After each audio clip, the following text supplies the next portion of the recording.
आप किसी भी गुरुजनों के साथ जुड़कर कोई भी आप तिलक लगाते हैं, चंदन लगाने का सबको अधिक। अपनी परंपराओं के अनुसार आपको कोई और भी तिलक मिला है तो भी आप त्रिपुंड लगाने का अधिकार है आपको। देखो यहाँ कितना सुंदर लिखा है, दिल्ली में भी इस श्लोक के लिए मैं बोल रहा था।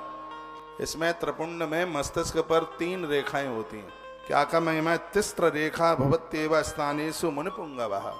संत कहते हैं, ऋषि लोग कहते हैं, जो सबसे नीचे की रेखा है वो ब्रह्मा के वाचक है, यह आपको विद्वान बना देती है। जो बीच की रेखा है यह भगवान विष्णु के रूप में है, इसके द्वारा आप पालक बन जाते हैं जगत के। और जो सबके ऊपर की रेखा है वो महादेव के सूचक है, इस रेखा के द्वारा आप सबके उद्धारक बन जाते हैं। सीधी सी बात है, पहले की रेखा है उससे आपका ज्ञान बढ़ता है, बीच की जो रेखा है उससे आपका धन बढ़ता है, और तीसरी रेखा है उससे आपका आयुष, उससे आपकी उम्र बढ़ती है। त्रिपुंड में यही तो 3 रेखा है। बीच में जो बिंदी टपकी लाल रंग की लगी हुई है ये शक्ति का प्रतीक है।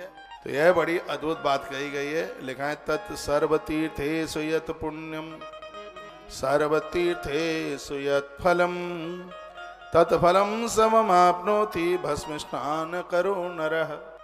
क्या सुंदर कहा है कि सभी तीर्थों से आपको जो पुण्य प्राप्त होता है, फल प्राप्त होता है, उतना ही फल आपको भस्म धारण करने से प्राप्त हो जाता है, त्रिपुंड धारण करने से प्राप्त हो जाता है। इसलिए अपनी आदत में डालिए और नित्य भगवान के नाम का चंदन अपने भाल पर लगाइए। यह चंदन रोली तिलक भगवान का चरण चिन्ह है। ठाकुर जी का चिन्ह आपके मस्तिष्क पर रहता है तो खोटे विचार नहीं आते। हम लोग बिना चंदन रोली तिलक के रहते ही नहीं है। रोली चंदन नहीं है, स्नान करके आ रहे हो तो हथेली पर, बाई हथेले पर पानी डालो, दाहिने हाथ की उंगली से घिसो और पानी को ही चंदन रोली बनाकर अपने मस्तिष्क पर लगा लो।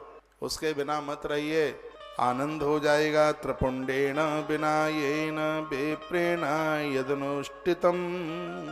लिखा है बिना त्रिपुंड धारण किए हुए जो ब्राह्मण स्नान, ध्यान, दान, जप आदि अनुष्ठान कर्म करता है वह न तो स्नान, न ध्यान, न दान, न जप आदि अन्य अनुष्ठित कर्म कुछ भी नहीं है। वो जापक लोग, सिद्ध लोग नहाने से पहले माथे पर चंदन लगा के ही स्नान करते हैं, चंदन को कभी पोंछा नहीं जाता। बहुत लोग मुंह धोते हुए चंदन को बाष्पेशन के ऊपर जाकर के धो देते हैं। चंदन स्नान करते समय अपने आप पोंछ जाए। चंदन को, तिलक को कभी पोंछा नहीं जाता। यस्सांगे नैव रुद्राक्ष एकोपि वौ पुण्यदान तस् जन्म निरर्थम स्तात प्रपुंडारहितो यदि। जिसके अंग पर प्रचुर पुण्य देने वाला एक भी रुद्राक्ष नहीं है। समझ रहे हैं आपके नहीं समझ रहे? इतना पुण्य देता है रुद्राक्ष, भगवान शंकर से प्रकट हुआ है रुद्राक्ष। ग्रंथ में वर्णन है जिस स्त्री पुरुष के देह पर रुद्राक्ष नहीं है, त्रिपुंड से रहित भाल है, उसका जन्म लेना व्यर्थ है, उसकी जिंदगी कुछ भी नहीं। भले ही आप नारायण के भक्त हैं तो भी आपके कंठ में रुद्राक्ष होना चाहिए। रुद्राक्ष का महात्म्य, रुद्राक्ष का विज्ञान आज की कथा में आप सुनेंगे। 1 मुखी रुद्राक्ष से लेकर 14 मुखी रुद्राक्ष तक की महिमा का वर्णन ग्रंथों में किया गया है। रुद्राक्ष संपूर्ण बीमारियों को समाप्त कर देता है।